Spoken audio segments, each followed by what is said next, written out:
Subscribe করুন।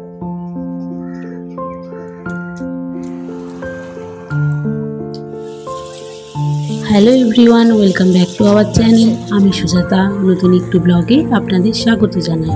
আজকে একদম সিম্পল বেঙ্গলি লাঞ্চ থালি তোমাদের সাথে শেয়ার করব।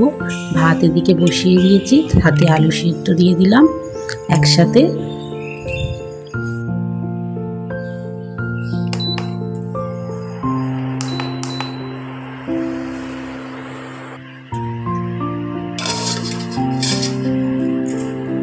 ভাত রান্না কমপ্লিট হয়ে গেছে। এবার ভাতের ভিতর থেকে আলুগুলো বার করে নিয়ে আলুটাকে মেখে নেব। মানে আলু সিদ্ধ মাখা বা আলু ভর্তাও বলতে পারেন।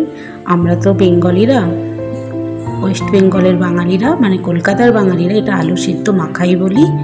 তো কিভাবে মাখি দেখুন তাহলে।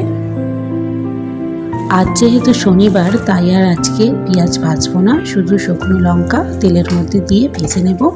ওইটা এবার আলু সিদ্ধর মধ্যে দিয়ে দেব। এবার নুন আর সর্ষের তেল একটু বেশি করে দেবো, যাতে খুব সুন্দর খেতে হয়। বাংলাদেশিরা বলে মজা হয়েছে, সেরকমই দেব, বেশি করে সর্ষের তেল। এবার মেখে নিই আমি, দেখুন তাহলে।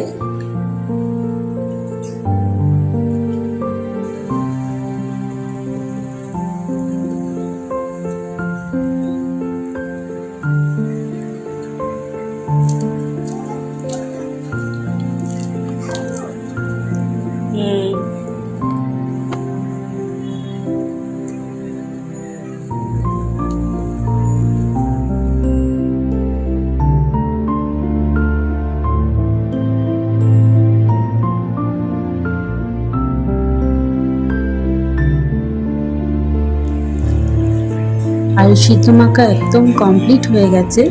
দেখুন কত সুন্দর দেখতে লাগছে না, লাল লাল। আর একটু লঙ্কা দিলে ভালো হতো, যেহেতু আমার মেয়েটা ছোট, ও খেতে পারবে না, তাই দুটো লঙ্কাই দিলাম। এরপর নেক্সট যাই আমরা, এই যে মুগের ডাল, মুগের ডালটাকে ভালো করে আগে ধুয়ে নেব।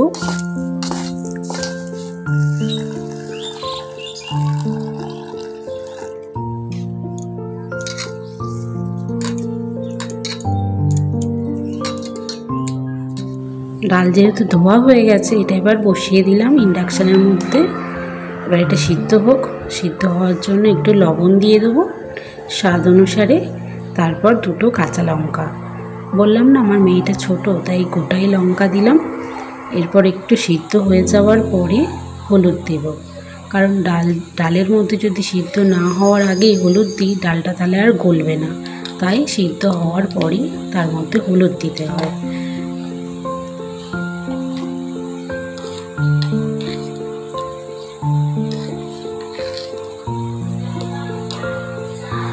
আমার মনে হয় যে কোনো ডালের মধ্যে টমেটো দিলে না, ডালের কালারটা সুন্দর আসে আর টেস্টটাও ভালো হয়। তাই একটা টমেটোকে 4 ফালি করে ডালের মধ্যে দিয়ে দিলাম, সিদ্ধ হোক। ঠিক আছে, এবার তাহলে ফোড়নটা দিয়ে দিই। ডালের মধ্যে শুকনো লঙ্কা, তেজপাতা, গোটা জিরে দিয়ে তারপরে একটুখানি ভাজবো, ভেজে ডালটাকে ঢেলে দেবো।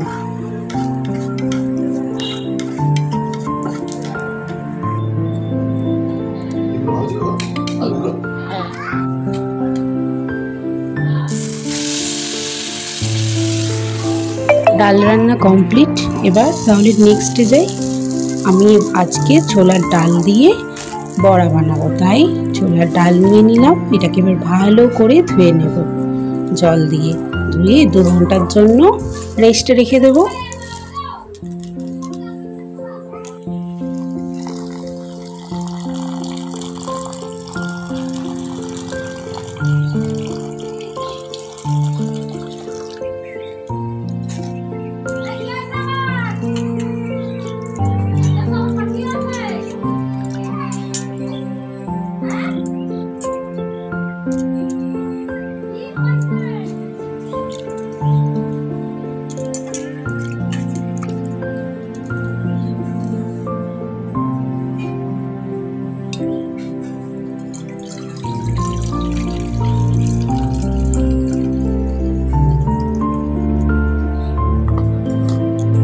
দুই ঘন্টা পরে ফিরে এলাম। ডালটা ভিজে গেছে, দেখতেই পাচ্ছেন।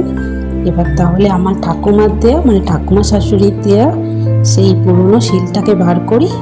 এবার এই শিলেতেই পিষে নেব, মানে বেটে নেব ভালো করে। তাহলে আধ ভাঙা করে বাটো, তাহলে মুখে লাগবে, খুব ভাল লাগবে খেতে। তো বেটে নিই তাহলে।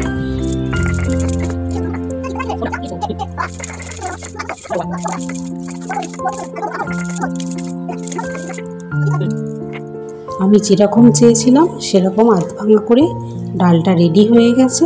তাহলে এবার নেক্সটে চলে যাই। ডালের মধ্যে নুন দেব, কিচ্ছু বেশি কিছু মশলা দেব না, নুন, কালো জিরে আর হলুদ।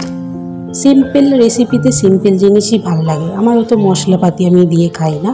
আর ওর মধ্যে কাঁচা পাকা লঙ্কা অল্প করেই দিলাম, দিয়ে এবার তাকে ভালো করে মেখে নেব। মেখে তেল গরম ওদিকে হয়ে গেছে, তেলের মধ্যে ছেড়ে দেবো। ব্যাস্ট, বড়ার জন্য একদম পারফেক্ট তেল গরম হয়েছে, ওর মধ্যে দিয়েও দিলাম। তো ভাজতে থাকি আমি।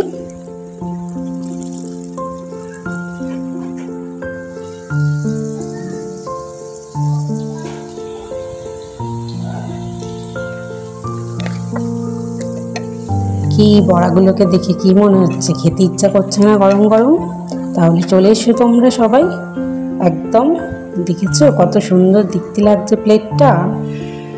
বাঙালিদের শেষ পাতে পাঁপড় না হলে হয়, তাই পাঁপড়ও দুটো ভেজে নিলাম। ওই বড়া ভাজার তেলের মধ্যেই পাঁপড় দিয়ে একদম ভাজা ভাজা করে দিয়ে। তো এবার বেঙ্গলি থালি একদম সব কিছু কমপ্লিট হয়ে গেছে। সিম্পল বেঙ্গলি থালি যা যা লাগে। তো আমরা এবার থালিটাকে দেখে আসি।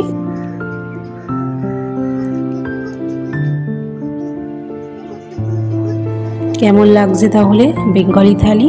আশা করছি ভালোই লাগছে, কারণ আমার তো খুব ভালো লেগেছে এই দিয়ে ভাত খেতে। তোমরাও যদি এরকমভাবে খেতে চাও বেঙ্গলি স্টাইল সিম্পল রেসিপি, তো মাছে ভাতে তো আমরা বাঙালি, কিন্তু এটাও আমরা ভালোবাসি। তো প্রথমে ঘি নিয়ে নিলাম একটু, ঘি না হলে চলে প্রথম পাতে, তাই প্রথমে একটুখানি ঘি নিয়ে নিলাম।